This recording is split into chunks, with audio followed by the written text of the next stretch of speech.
이거는 인버스 곧버스를 투자했을 때 내 돈이 생각보다 이득을 받는데도 불구하고 이득이 크지 않고 손해를 보면 손실률이 늘어나고 야 이상하다 봉합인데 왜 나는 손해지? 라고 볼 수가 있어요. 그래서 인버스 곧버스로 손해보는 이유를 한번 또 체크를 해보시면 좋을 것 같아요. 이거 일일이 한번 가지고 와봤습니다. 자, 어제 테슬라 급등 여파에도 불구하고 2차전지 섹터가 전반적으로 급락세를 연출을 했는데 일단 시장에 노이즈가 좀 있는 상황이죠. 리튬 가격에 대한 노이즈가 있는데 이건 조만간에 제가 리튬 가격 정리를 해가지고 한번 보여드리도록 하고요. 빠지고 있는 건 맞습니다. 탄산 리튬 가격이 빠지고 있는 건 맞는데 리튬 가격 얘기들이 지금 나오고 있고요. 그 다음에 실적 얘기들 나올 거라 그랬는데 이제 나오기 시작했죠. 실적 얘기들. 그리고 뭐 박순혁 작가 관련해서도 어떤 분들은 아니라고 그러지만 이거 아예 대놓고 어제 또 그 시장에서 얘기 돌더라고요. 박순혁 작가가 그 여러 가지 그 구설수에 오르면서 여러 가지 타격을 입으면서 그러면서 이제 여러 가지 언론 보도가 나오면서 그러면서 하필 맞게 또 ETF가 이날 상장을 한 거 아니냐라는 찌라시가 어제 돌기도 했고요. 그러면서 이거는 투신 부분에선 영향이 있다라고 저는 개인적으로 보거든요. 투신 부분에서 영향이 없을 수가 없는 게 굉장히 그 어제 선대인 TV 그 저도 다는 못 봤어요. 몇 시간을 하더라고요. 예. 그 다는 못 봤는데 그 일부도 아니고 그래도 제법 봤어요. 제법 봤는데 그 내용 자체로 보면은 보시는 분들이 진짜 굉장히 늦은 시간까지 수만 명이 보고 계시잖아요. 그분들만 봐도 투자 심리가 굉장히 위축이 될 수 있다라고 만약에 계속해서 이야기가 노이즈가 나오면 나는 거거든요. 그래서 어제는 전반적으로 2차전지 섹터의 급락세가 연출되는 것들이 좀 종합적으로 나왔다라는 부분들이 나온 거예요. 그러면은 ETF가 어제 출시가 됐다라는 건 알고 있잖아요. 6개가 어제 출시가 됐는데 대표적으로 2개가 있어요. KB스타 2차전지 탑10인데 이거는 레버리지용입니다. 한마디로 인버스하고 동시에 출격을 한 건데 내려갔어요. 3.07% 내려갔고요. 어제 2차전지가 이렇게 내려갔으니 당연히 레버리지도 내려갔겠죠. 거래량은 50만 주 정도밖에 되지 않았습니다. 인기가 없었다라는 거예요. 그러면 어제 시장에서 굉장히 이슈가 되고 화제가 됐던 요 KB스타 2차전지 탑10 인버스 상품입니다. 어제 출시가 됐고요. 최초의 2차전지 인버스 상품인데 2.86% 상승 마감이고 거래량이 무려 330만 주입니다. ETF 중에서 거래량 출시 첫날 치고 굉장히 지금 거래량이 폭발을 한 그런 상황인 겁니다. 자, 그러면 이게 어떤 상품인지 조금 더 보면은 역방향입니다. 어제 말씀드린 대로 6개의 ETF가 상장을 했고 아까 보신 대로 2차전지 관련해서는 정방향 하나, 역방향 하나가 나왔는데 역방향 하는 요 상품이 330만 주나 거래가 되면서 어제 시장에서는 기사도 많이 쏟아졌다라는 거예요. 얘네들은 보통 뭘 담고 있냐면 에코프로비엠, 포스코홀딩스, 삼성 SDI, 유동시가총액 상위 10개 기업을 담아서 수익률을 역방향으로 1배수 추종한다. 2배수는 곧버스죠. 이거는 1배수 추종한다 라고 지금 보여지고 있는 겁니다.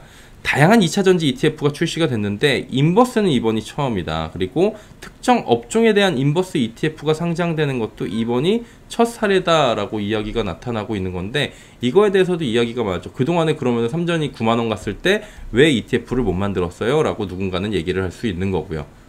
자, 그래서 2차 전지주가 약세를 보이고 있는 만큼 단기 트레이딩 했지요. 그러면은 지금 이제 고점을 찍고 내려오는 업종이 생기면 전부 다 ETF가 생겨야 되느냐 이런 얘기들도 나올 수 있는 거겠죠. 예, 거꾸로 얘기를 한다면. 자, 자산운용사 관계자는 국내 증시를 이끌어온 2차전지 고점론이 신화되고 있다. 이런 얘기들은 계속 나오고 있던 겁니다. 자, 그러면 이런 거 차치하고 이런 건 계속 나오고 있던 거고 6개가 되는 ETF 상품이 시장에 출시가 됐고요. ETF는 수많은 상품들이 만들어지고 또 사라집니다. 실제로. 언제 사라지냐? 인기가 없고 거래가 안 되면 얘네들은 사라져요. 예.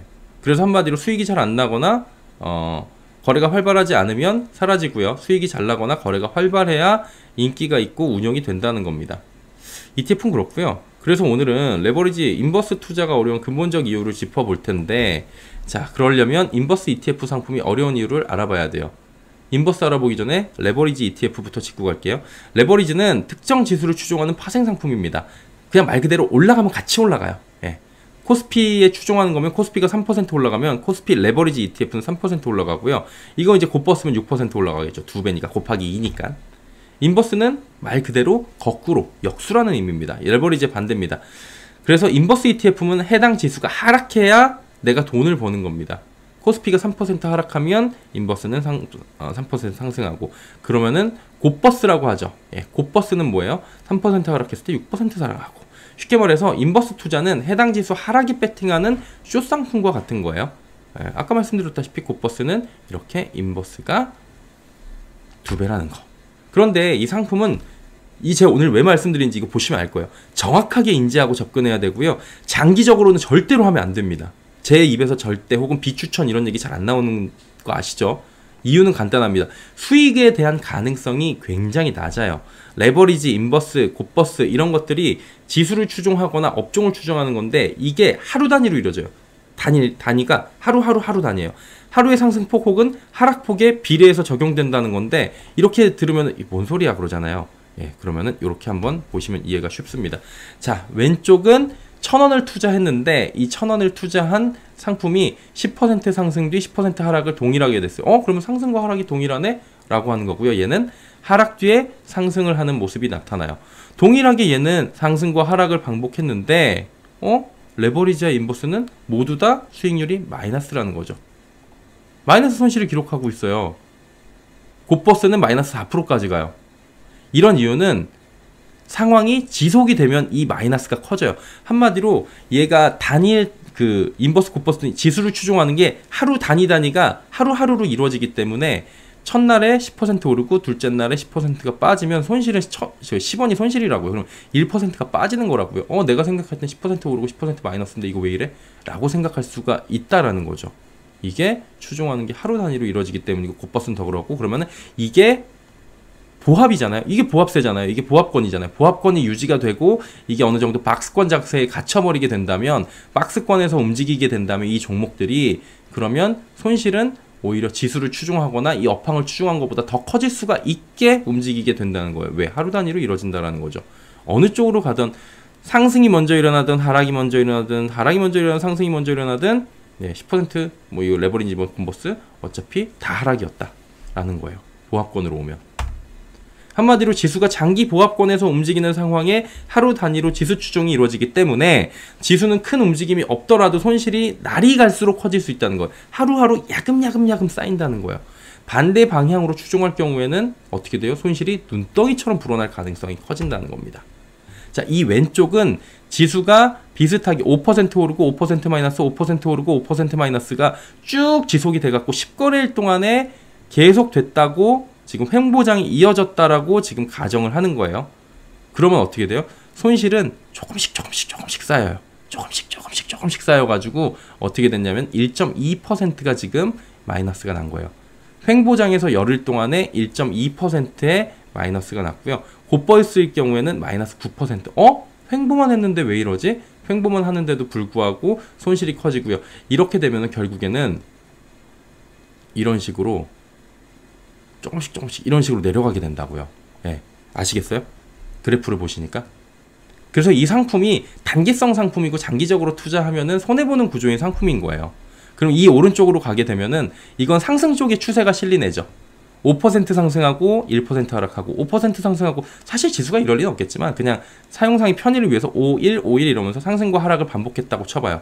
그러면 레버리지의 건에는 21%의 수익이 나고 있어요. 근데 인버스 투자는 마이너스 10% 그리고 곧버스는 손실이 더 커진 거예요.